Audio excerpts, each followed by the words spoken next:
Bismillahirrahmanirrahim. Assalamualaikum warahmatullahi wabarakatuh. Selamat siang, salam sejahtera bagi kita semua. Alhamdulillah wa syukurillah wa la hawla wa la quwwata illa billah.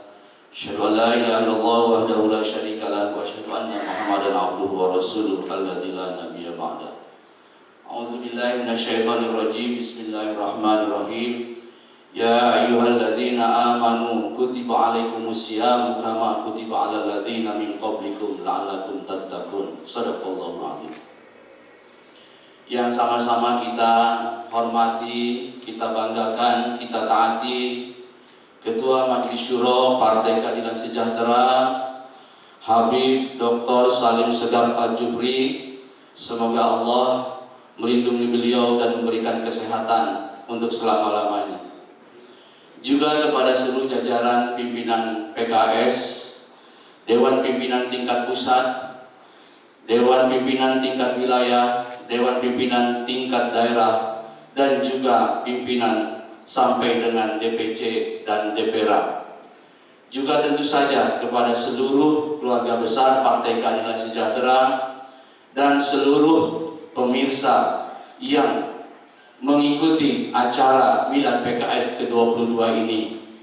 Kami menyampaikan pesan, semoga kita semuanya diberikan kesehatan oleh Allah Subhanahu wa Ta'ala, diberikan kekuatan di dalam menjalani masa-masa pandemi COVID-19 ini. Bapak Ibu sekalian yang saya hormati, yang saya cintai, Milad PKS yang ke-22 hari ini kita rayakan secara sederhana, mengingat kita sedang dalam suasana prihatin menghadapi wabah COVID-19. Kita doakan saudara-saudara kita yang telah wafat akibat COVID-19 mendapat tempat terbaik di sisi Allah Subhanahu wa Ta'ala. Dan bagi mereka yang kini sedang menjalani perawatan, semoga segera sembuh dan kembali kepada keluarga masing-masing. Dan bagi kita yang hari ini baik-baik saja, mari kita tingkatkan imunitas dan stamina tubuh kita, dan juga mari disiplin menjalani PSBB dengan sebaik-baiknya sehingga kita tidak tertular dan tidak menularkan. Dan bagi yang memiliki kelebihan rezeki, mari berbagi kepada saudara-saudara kita yang kurang beruntung. Kita yakin dengan kebersamaan kita sebagai satu bangsa, kita akan bisa melewati masa-masa penuh malaise atau kondisi buruk ini dalam waktu yang tidak terlalu lama, dan kita kembali pada kehidupan normal. Amin ya rabbal alamin. Hari ini juga bertepatan dengan perayaan Hari Bumi Earth Day yang jatuh tiap tanggal 22 April. Spirit dari Hari Bumi adalah agar kita selalu sadar akan beban yang ditanggung oleh bumi tempat kita berpijak akibat perilaku kita yang tidak terlalu menghiraukan dampaknya bagi polusi udara, darat, dan laut. Peringatan Hari Bumi tahun ini mungkin tidak gegap gempita karena dengan adanya PSBB hari-hari ini, bulan-bulan ini, kita sesungguhnya sudah dan sedang menjalankan apa-apa yang biasa kita lakukan saat memperingati Hari Bumi. Kita tiap hari ada di rumah, mengurangi aktivitas berkendaraan, menghentikan sebagian besar operasi pabrik-pabrik dan kantor-kantor yang umumnya menggunakan AC, mengurangi penambangan, kilang minyak, dan juga penebangan hutan dan lain-lain. Pendek kata, kita bukan saja menjalani Hari Bumi, tapi kita menjalani bulan-bulan bumi, Earth Month, karena belum tahu sampai kapan kita berakhir. Mungkin istilah yang tepat hari-hari ini adalah Every day is Earth Day. Tiap hari adalah Hari Bumi. Sebagai bangsa yang religius, kita tidak pernah mengutuk musibah apapun, tapi justru kita berpikir positif bahwa dalam setiap musibah selalu ada hikmah di dalamnya. Tentu bukan hanya menerima begitu saja, tapi juga disertai upaya-upaya manusiawi untuk memitigasi dampaknya. Dalam kaitan spirit hari bumi, misalnya, hikmah tersebut jelas sekali kita rasakan. Jika selama ini mungkin hanya segelintir orang yang menyadari tentang beban berat bumi dan lingkungan hidup kita, bahkan mungkin juga lebih sedikit lagi yang mengetahui dan mematuhi hari bumi. Tapi kini dengan wabah COVID-19, semakin banyak yang menyadari pentingnya mengubah perilaku sebagaimana yang diinginkan oleh hari bumi. Bahkan yang belum menyadari pun akhirnya terpaksa mengubah perilaku karena mereka khawatir terpapar COVID-19. Hikmah lebih penting lagi adalah bahwa dengan kegiatan-kegiatan selama PSBB di atas, hari-hari ini terlihat ada perubahan signifikan pada penampakan wajah bumi kita, udara dan laut, bahkan pada tampilan tanaman serta perilaku hewan di sekitar kita. Langit terlihat biru kembali, getaran seismik bumi semakin berkurang, laut, sungai dan hutan terlihat lebih segar kembali. Lapisan ozon tidak menganga seperti biasanya. Hewan-hewan banyak yang muncul di tempat-tempat yang selama ini disabotase dan diduduki oleh manusia, seperti pantai, gunung, dan tempat rekreasi alam yang lain. Seolah tanaman dan hewan bersukacita mendapatkan kembali habitat mereka yang terampas oleh manusia. Daratan, lautan, dan udara pun seakan tersenyum karena berkurangnya beban polusi yang harus mereka tanggung. Semua itu menggambarkan seolah kita sedang diberi pengalaman baru oleh Tuhan untuk hidup di sebuah dunia yang sama sekali lain dari dunia yang selama ini kita tempati dan jalani. Sebuah dunia yang lebih manusiawi dan lebih menjamin harmoni antara manusia dengan lingkungannya. Sudah lama para ilmuwan yang tercerahkan, enlightened scientists, mengkritisi cara-cara kita mengelola dunia ini. Mereka mengkritik mengapa kita hanya mengadopsi paradigma pembangunan ala barat yang hedonis materialistis. Bahkan kita dipaksa hanya memikirkan dan menerima sebuah realitas dunia tunggal seperti yang kita jalani selama ini. Seolah mustahil ada realitas dunia lain yang bisa kita kembangkan. Kita sudah terjebak pada satu pola pembangunan tunggal yang didrive oleh paham materialistik hedonism. Dengan COVID-19, ternyata kita diberi energi luar biasa untuk mengubah perilaku kita, dan hasilnya adalah sebuah pengalaman dalam realitas hidup yang berbeda dengan yang kita jalani selama ini. Ini menguatkan keyakinan bahwa sesungguhnya jika kita mau, kita mampu menciptakan realitas dunia yang lain. Ada banyak alternatif realitas dunia yang jauh lebih manusiawi dan lebih harmoni dengan lingkungan dibanding selama ini. Memang ini bukan hal yang mudah, tapi juga bukan hal yang mustahil. Ini sebuah perjalanan panjang menemukan kehidupan yang lebih baik, yang boleh jadi sangat melelahkan, bahkan membosankan. Desperately seeking paradise. Semoga pasca COVID-19 kita lebih serius membangun realitas dunia yang lebih baik tersebut. Amin ya rabbal alamin. Sudah lama para ilmuwan tersebut gelisah saat mereka hanya menemukan worldview atau cara pandang dunia barat yang sangat mekanistik, kuantitatif, dan materialistik. Lalu mereka menengok ke dunia timur dan mereka meraba-raba adanya worldview yang lebih organik, kualitatif, dan spiritualistik. Salah satu yang mereka temukan adalah worldview Tiongkok, yaitu berupa konsep yin dan yang.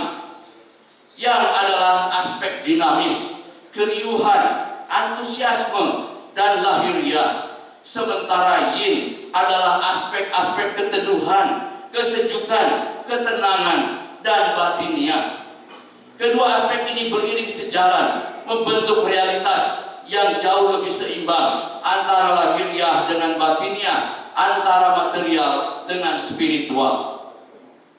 Di luar paradigma Cina, mereka juga mengidentifikasi ada worldview Islam yang dalam banyak aspek berbeda dengan worldview Barat. Islam misalnya memiliki konsep penting yang disebut dengan tazkiyah. Al-Quran menyebut orang yang berbahagia di dunia ini adalah orang-orang yang selalu melakukan tazkiyah.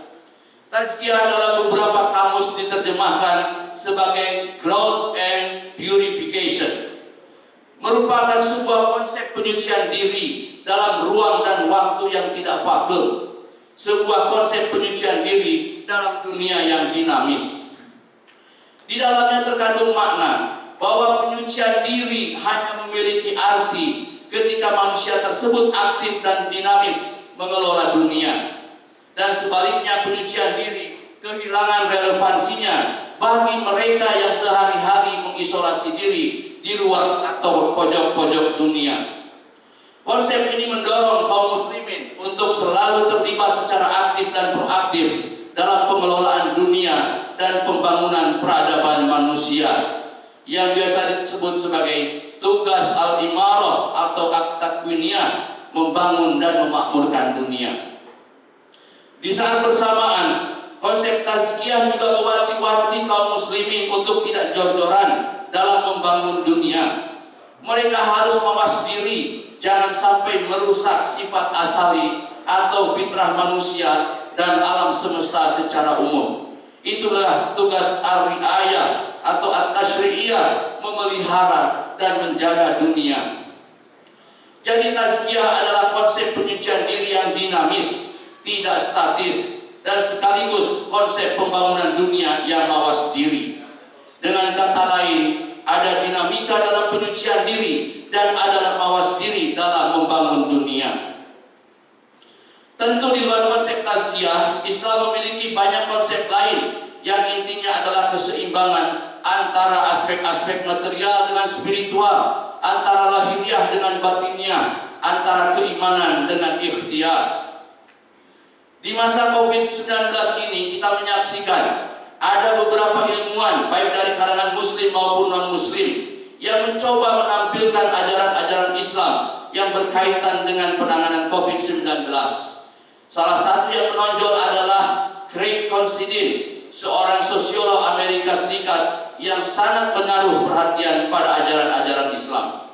Considine menulis opini di majalah Newsweek 17 Maret 2020 dengan judul "Can the power of prayer alone stop a pandemic like the coronaviruses? Even the Prophet Muhammad thought otherwise."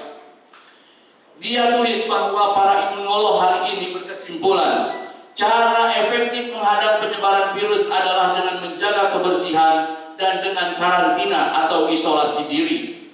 Lalu dia jelaskan bahwa selain para imunolog tersebut, sesungguhnya ada orang lain yang juga menganjurkan hidup bersih dan karantina diri lebih dari 1400 tahun yang lalu, yaitu nabinya orang-orang Islam, Muhammad sallallahu alaihi wasallam. Dia lalu menuliskan beberapa hadis Nabi Muhammad sallallahu alaihi wasallam seperti prinsip bahwa kebersihan adalah bagian dari iman, anjuran agar cuci tangan ketika bangun tidur, cuci tangan sebelum dan sesudah makan, dan selalu berobat dikala sakit karena setiap penyakit ada obatnya. Juga tentang larangan mendatangi daerah yang sedang wabah atau meninggalkan daerah yang kena wabah. Bahkan menariknya, Considine juga mengutip kisah seorang sahabat yang tidak menambatkan untanya dengan alasan dia tawakal kepada Allah Subhanahu wa taala. Lalu sahabat tersebut ditegur oleh Rasulullah SAW dan menyuruhnya menambat unta tersebut. Baru setelah itu dipersilahkan tawakal kepada Allah. Considine seolah ingin menunjukkan bahwa ada nilai-nilai yang sudah lama diajarkan di dunia Islam terkait bagaimana caranya menghadapi wabah, yang mana itu sangat kompatibel dengan apa yang ditemukan hari ini di dunia kesehatan. Bahkan melihat judul opininya dan kisah sahabat dengan untanya tadi, saya menangkap dia ingin menunjukkan bahwa ajaran Islam itu sangat seimbang antara doa dengan usaha, antara keimanan, faith, dengan perjuangan, fight. Dan kesan itu makin kuat jika kita baca tweet-tweet beliau di akun @CraigCons. Bagi kaum beragama, terutama Islam, tentu kita bangga bahwa pada akhirnya nilai-nilai agama itu menjadi acuan dunia ketika manusia mencari nilai-nilai alternatif dalam kehidupannya. Kita harus yakin bahwa nilai-nilai agama akan selalu kompatibel dengan kebutuhan manusia, karena memang agama ini dihadirkan Tuhan untuk jadi bimbingan kehidupan manusia. Tentu ini adalah hikmah lain di balik COVID-19. Semoga ke depan ajaran agama dapat menjadi lilin penerang bagi ditemukannya realitas dunia yang lain, yang lebih manusiawi dan menjaga harmoni alam semesta secara keseluruhan. Kerjasama antar tokoh agama dan antar umat beragama sangat diperlukan agar agama senantiasa menemukan relevansi dan signifikansinya bagi kehidupan manusia yang lebih baik. Saudara-saudara sekalian, sebangsa setanah air, secara khusus keluarga besar Partai Keadilan Sejahtera, berikutnya saya akan sampaikan catatan-catatan terkait penanganan COVID-19 yang sudah dan sedang dilakukan oleh pemerintahan Joko Widodo. Catatan ini tentu tetap saja dalam semangat PKS kokoh bersatu melawan Corona. Sekalipun PKS di luar pemerintahan, PKS tetap bersama-sama pemerintah ikut melawan virus Corona. Catatan-catatan ini agar ada check and balances sehingga tata kelola pemerintahan semakin efektif dan tetap berada dalam ketatanegaraan yang benar dan menjamin berjalannya demokrasi. Kita saat ini berada pada kondisi titik balik atau turning point yang sangat krusial dalam perjalanan sejarah bangsa Indonesia. Krusial baik dari sisi pengelolaan wabah dan perekonomian maupun penataan demokrasi kita. Mari kita bedah satu persatu. Pertama, pengelolaan wabah. Kemampuan kita sebagai bangsa dalam mengelola pandemi Corona akan sangat menentukan rute sejarah bangsa Indonesia di masa yang akan datang. Apakah kita mampu melaju di rute sejarah bangsa pemenang yang mampu mengubah krisis wabah ini menjadi kekuatan, atau kita justru terjatuh pada rute sejarah negara-negara pecundang yang tak berdaya membendung gelombang krisis, atau kita hanya puas jadi bangsa mediocre yang hanya bisa jalan di tempat dan tidak mampu membuat perubahan dan kemajuan. Cara pandang kita melihat pandemi COVID-19 akan menentukan sikap dan respon kita dalam mengelolanya. Jika kita memandang pandemi COVID-19 sebagai krisis besar yang membahayakan masa depan bangsa Indonesia, maka kita akan sangat serius mempersiapkan diri dan memberikan respon kebijakan yang cepat, tepat, dan akurat. Dan sebaliknya, jika kita menganggap ini wabah biasa seperti yang sebelumnya pernah terjadi dan terkesan meremehkan, maka respon kebijakan yang kita berikan juga akan asal-asalan. Wabah COVID-19 adalah bencana kesehatan global terbesar abad ini. Wabah ini jauh lebih besar baik dari skala, magnitude, dan kecepatan penyebarannya dibandingkan wabah yang sudah pernah terjadi dalam 20-30 tahun terakhir ini. Para epidemiologis berpendapat bahwa COVID-19 adalah bencana wabah terparah setelah pandemi Spanish influenza yang terjadi 100 tahun lalu pada 1918 sampai 1920. Dalam hanya waktu 3 bulan sejak outbreak pertama kali di kota Wuhan, Tiongkok pada 22 Januari 2020, virus ini telah menginfeksi lebih dari 2,5 juta di seluruh dunia dan menelan korban meninggal lebih dari 171.000 jiwa tanggal 21 April 2020. Bagaimana dengan Indonesia? Sejak outbreak pada 2 Maret 2020, coronavirus sudah menginfeksi 7.135 jiwa dengan korban meninggal 616 jiwa per tanggal 21 April 2020. Tingkat kematian di Indonesia termasuk yang tertinggi di dunia, yaitu 8,6% atau hampir 3 kali lipat rata-rata kematian tingkat dunia yang kurang dari 3%. Beberapa ahli menilai bahwa angka angka yang dilaporkan pemerintah adalah angka yang underreported. Ikatan Dokter Indonesia misalnya menyatakan bahwa kematian di Indonesia seharusnya sudah mencapai angka 1.000 jiwa. Angka ini hampir 2 kali lipat dari angka resmi yang dikeluarkan pemerintah.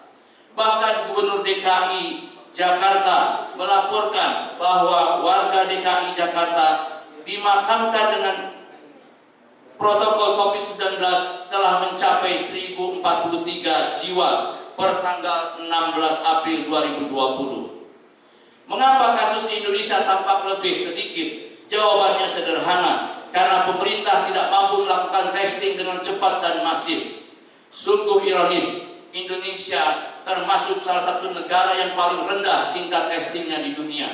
Pemerintah hanya mampu melakukan testing terhadap 50.374 spesimen atau hanya 184 tes per 1 juta populasi per 21 April 2020.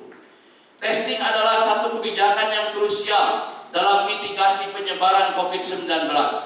Tanpa testing yang cepat dan masif, kita tidak akan punya data dan informasi yang memadai sebagai basis pembuatan kebijakan. Apa mungkin memetakan dan memitigasi penyebaran COVID-19 jika testing yang dijalankan pemerintah sangat rendah? Lambannya respon kebijakan pemerintah memunculkan kekhawatiran di mata dunia internasional, khususnya di kawasan Asia Tenggara. Dalam sebuah kesempatan, WHO bahkan secara terbuka memperingatkan kepada pemerintah Indonesia bahwa Indonesia ada kemungkinan buruk menjadi epicentrum baru wabah pandemi COVID-19 di Asia. Peringatan ini harus jadi introspeksi bagi pemerintah dan kita semua bangsa Indonesia. Pemerintah bisa belajar dari negara-negara lain yang sudah mengalami wabah COVID-19 ini lebih dulu dan bagaimana mereka memformulasikan kebijakannya. Ada cara Tiongkok dan Eropa yang memilih lockdown policy, baik itu total maupun parsial. Ada cara masif and rapid testing seperti Korea Selatan dan Singapura, atau seperti Vietnam dengan komando militernya melakukan direct contact tracing dan social distancing secara sangat ketat dan disiplin. Semua pilihan dan kebijakan ada kelebihan dan kekurangannya masing-masing. Pilihan kebijakan pembatasan sosial berskala besar atau PSBB yang dilakukan pemerintah Indonesia dengan cara mendesentralisasikannya berdasarkan kebutuhan dan kondisi masing-masing daerah semakin membuat kebijakan penanganan COVID-19 sangat lamban, tidak terkoordinasi dengan baik, tidak integratif, dan seperti jalan sendiri-sendiri tanpa adanya satu komando dari pemimpin tertinggi di Republik ini. Kebijakan tersebut terkesan pemerintah pusat ingin berlepas tangan dengan berbagi beban dan tanggung jawab kepada pemerintah daerah. Bahkan yang memprihatinkan adalah ketika dalam pemerintah sendiri justru terjadi kegaduhan-kegaduhan. Di internal pemerintah terjadi sikap saling berbeda. Dalam situasi krisis, Republik ini sangat membutuhkan hadirnya pemimpin nasional yang dapat memberikan sense of direction and confidence kepada rakyatnya, agar rakyat punya harapan dan keyakinan bahwa pemimpinnya dapat diandalkan. Yang kedua, pengelolaan perekonomian. Bangsa ini harus memiliki kesamaan pandangan bahwa keberhasilan atau kegagalan kita dalam memitigasi pandemi COVID-19 akan sangat menentukan nasib perekonomian nasional. Semakin baik kita memitigasi kerusakan yang ditimbulkan oleh wabah ini, semakin cepat pemulihan ekonomi nasional di masa mendatang. Dan sebaliknya, semakin buruk dan lamban kita memitigasi wabah ini, maka prospek perekonomian nasional akan semakin lambat pulihnya. Keselamatan warga adalah hal yang utama dan pertama di atas segalanya, termasuk di atas kepentingan ekonomi. Kondisi ekonomi nasional dan global cepat atau lambat pasti akan pulih kembali atau rebound, sedangkan warga yang meninggal tidak bisa kembali lagi. Setiap warga yang meninggal bukanlah angka statistik semata. Mereka adalah saudara-saudara kita sebangsa setanah air yang memiliki keluarga yang sangat mencintai mereka. Bayangkan jika itu terjadi kepada diri kita, keluarga kita, kerabat kita, dan sahabat kita, tentu hal tersebut akan sangat menyedihkan hati kita. Jangan pernah beranggapan bahwa warga yang meninggal dan yang terinfeksi itu sebagai biaya dari krisis atau cost of crisis. Apalagi jika itu dianggap sebagai biaya dari pemulihan ekonomi atau cost economic recovery. Pemulihan ekonomi sejalan dan seiring dengan keberhasilan kita menyelamatkan nyawa warga kita. Selamatkan ekonomi Indonesia dengan menyelamatkan warga, bukan mengorbankan warga. Jadi, menyelamatkan warga adalah prioritas pertama. Memulihkan ekonomi adalah prioritas kedua. Dan kita percaya kalau kita bisa menyelamatkan warga, insya Allah ekonomi juga akan segera pulih. Namun tidak demikian jika sebaliknya. Namun demikian, sayang seribu sayang, ternyata respon kebijakan yang dipilih pemerintah justru sebaliknya. Pemerintah lebih memilih kepentingan ekonomi di atas kepentingan penyelamatan nyawa warganya. Pemerintah lebih fokus mengatasi dampak COVID terhadap perekonomian nasional dibandingkan memberi keberpihakan maksimal untuk memitigasi penyebaran COVID-19 itu sendiri. Dalam respon krisis wabah COVID-19, Presiden menerbitkan peraturan pemerintah pengganti Undang-Undang atau Perpu Nomor 1 Tahun 2020 tentang kebijakan keuangan negara dan stabilitas sistem keuangan dalam menangani COVID-19. Sayangnya Perpu ini ternyata jauh lebih banyak diperuntukkan guna menangani dampak COVID terhadap ekonomi, bukan menekan laju penyebaran COVID-19 itu sendiri. Perubahan postur APBN 2020 pun oleh pemerintah lebih banyak digunakan sebagai stimulus untuk mengantisipasi dampak ekonomi akibat COVID-19, bukan untuk memitigasi penyebaran COVID-19. Bagi pemerintah, alokasi belanja 20 triliun rupiah untuk kartu prakerja dengan menu pelatihan online melalui platform digital jauh lebih penting daripada membeli kelengkapan APD dan obat-obatan bagi para tenaga medis kita. Juga lebih penting dari menambah fasilitas pengobatan untuk rumah sakit di seluruh Indonesia, dan lebih penting dari menyelenggarakan masif testing kepada masyarakat. Disinilah letak gagal paham pemerintah dalam menangani wabah COVID-19. Stimulus fiskal pemerintah juga seharusnya selain untuk menekan laju kasus COVID-19, harus lebih diprioritaskan kepada penguatan sistem jaminan sosial nasional atau social safety net bagi masyarakat miskin, rentan miskin, pekerja informal, petani, nelayan, buruh, pelaku UKM, yang mana mereka adalah kelompok mayoritas di negeri ini yang paling rentan dan terdampak dengan adanya COVID-19. Perpu Nomor 1 Tahun 2020 justru berbicara lain. Ia lahir sebagai cara tercepat pemerintah menyukseskan agenda Omnibus Law perpajakan untuk memberikan insentif pemotongan pajak bagi korporasi-korporasi besar yang beroperasi di negeri ini. Pemerintah memanfaatkan kesempatan dalam kesempitan krisis sebagai pintu masuk untuk memberikan karpet merah bagi kepentingan pemodal dan korporasi. Perpu Nomor 1 juga menabrak rambu-rambu tata kelola yang baik atau good governance dalam pengelolaan fiskal dan moneter. Defisit APBN tidak terbatas karena dalam perpu tersebut hanya disebutkan bahwa defisit bisa lebih dari 3%. Sampai berapa persen itu tidak ada batasnya. Bank Indonesia juga kehilangan independensinya dan Bank Indonesia dilibatkan dalam pendanaan APBN. Pemerintah bisa berhutang dalam skala dan jumlah yang tak terbatas. Defisit berapapun dalam jumlah sebesar apapun diperbolehkan oleh perpu ini. Ini tentu membahayakan masa depan APBN kita bagi generasi mendatang. Hal ini tidak boleh dibiarkan. Harus ada pembatasan jika kita masih sayang dengan masa depan anak cucu kita nantinya. Merekalah yang akan menanggung akibat semuanya ini. Yang ketiga, penataan demokrasi. Titik balik penting berikutnya adalah tentang penataan demokrasi kita. Para pendiri republik ini telah memilih jalan demokrasi sebagai sistem politik di Indonesia. Demokrasi menjamin kebebasan warganya dalam batas-batas konstitusi dan falsafah dasar kehidupan bernegara yang sudah menjadi kesepakatan para founding fathers republik ini.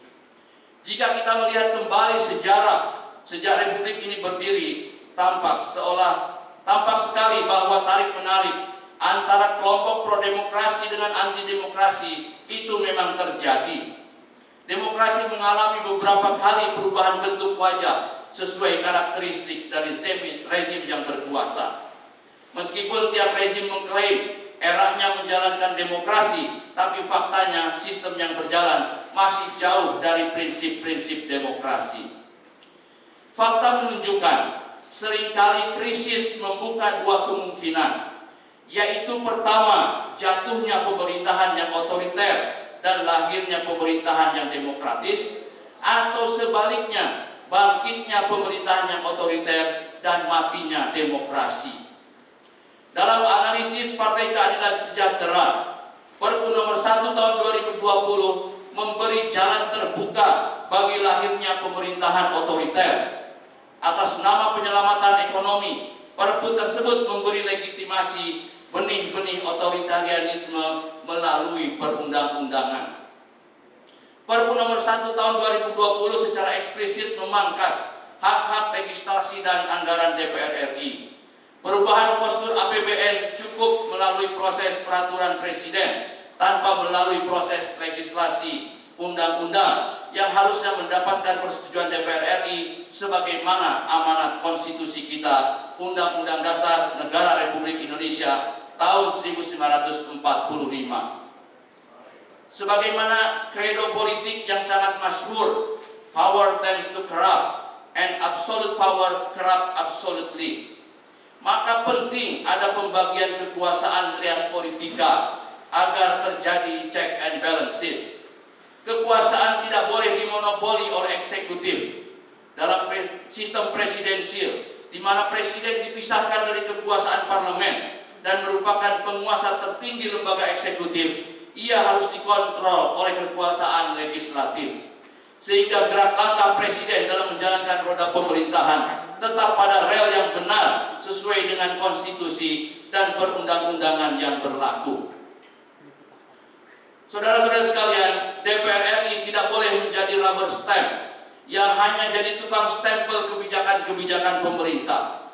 DPR RI harus bersikap rasional dan kritis atas setiap kebijakan pemerintah. Karena itu DPR RI sebagai kekuatan legislatif harus bersikap sebagai kekuatan penyeimbang pemerintah dan pejuang suara hati rakyat. Perpu nomor 1 tahun 2020 ini memiliki potensi penyalahgunaan kekuasaan, abuse of power, dan potensi penyalahgunaan penggunaan sumber daya keuangan negara, abuse of money. Perpu ini tidak hanya memangkas hak legislasi dan anggaran DPR RI, tapi juga memberikan kekebalan hukum kepada penyelenggara pemerintahan dan Komite Stabilitas Sistem Keuangan atau KSSK. Konstitusi sudah jelas menyatakan bahwa Indonesia adalah negara hukum, bukan negara kekuasaan. Dan semua warga negara memiliki kedudukan yang sama di depan hukum. Tidak ada satupun warga negara di Republik Indonesia yang berhak mendapatkan kekebalan hukum. Bahkan presiden sebagai kepala negara dan pemerintahan pun memiliki kedudukan yang sama di depan hukum. Oleh sebab itu, demi menyelamatkan masa depan bangsa Indonesia dan menjaga amanat konstitusi, DPP Partai Keadilan Sejahtera memerintahkan kepada fraksi PKS DPR RI untuk mengkaji lebih dalam Perpu nomor 1 tahun 2020 dan menyiapkan argumen-argumen rasional serta konstitusional sebagai bahan fraksi PKS menolak Perpu tersebut dijadikan undang-undang saat nanti dalam pembahasan di DPR RI. Saya juga mengajak kepada seluruh pimpinan partai politik dan pimpinan DPR RI untuk bersama-sama menyelamatkan dan mengawal demokrasi dan konstitusi kita agar tetap on the track. Bapak Ibu sekalian, demikianlah yang bisa saya sampaikan. Semoga catatan ini bermanfaat untuk kita, untuk mengokohkan negara kesatuan Republik Indonesia menjadi negara hukum, negara demokrasi yang disegani di dunia internasional. Sebelum saya mengakhiri, saya ingin menyampaikan ucapan terima kasih kepada seluruh keluarga besar Partai Keadilan Sejahtera dan seluruh rakyat Indonesia yang sudah dengan sigap bahu-membahu bersama-sama kita melawan virus corona, dan kita bahu-membahu membangun solidaritas sosial di antara bangsa kita. Dan kepada keluarga besar Partai Keadilan Sejahtera, saya juga ingin memberikan amanah. Mari kita taati apa yang menjadi keputusan PSBB, yaitu mari kita belajar dan ibadah di rumah. Sekalipun besok di bulan Ramadan, kemarin dalam tarikh Ramadan, Ketua Majelis Syuro sudah memberikan jalan kepada kita bahwa sekalipun kita ada di rumah, kita bisa menjalankan ibadah Ramadan dengan optimal. Dan yang kedua, mari kita tingkatkan kepedulian kita kepada sesama. Banyak saudara-saudara kita yang belum beruntung, mereka terkena dampak corona ini dan mereka jatuh pada kondisi miskin. Mari kita tingkatkan solidaritas kita kepada mereka. Dan tentu yang terakhir, juga saya ingin menghimbau kepada seluruh keluarga besar PKS, mari jaga keutuhan negara kesatuan Republik Indonesia. Semoga dengan apa yang kita lakukan di masa corona ini akan menjadikan sesuatu yang positif, sesuatu yang baik untuk membangun kehidupan negara kesatuan Republik Indonesia pasca COVID-19 yang jauh lebih baik. Semoga Allah Subhanahu wa Ta'ala memberkahi segala apa yang kita lakukan, dan Allah Subhanahu wa Ta'ala memberikan jalan-jalan yang mudah buat kita semuanya untuk mewujudkan baldatun thayyibatun wa rabbun ghafur. Demikian yang bisa saya sampaikan. Wallahul muwaffiq ila aqwamit thoriq. Assalamualaikum warahmatullahi wabarakatuh.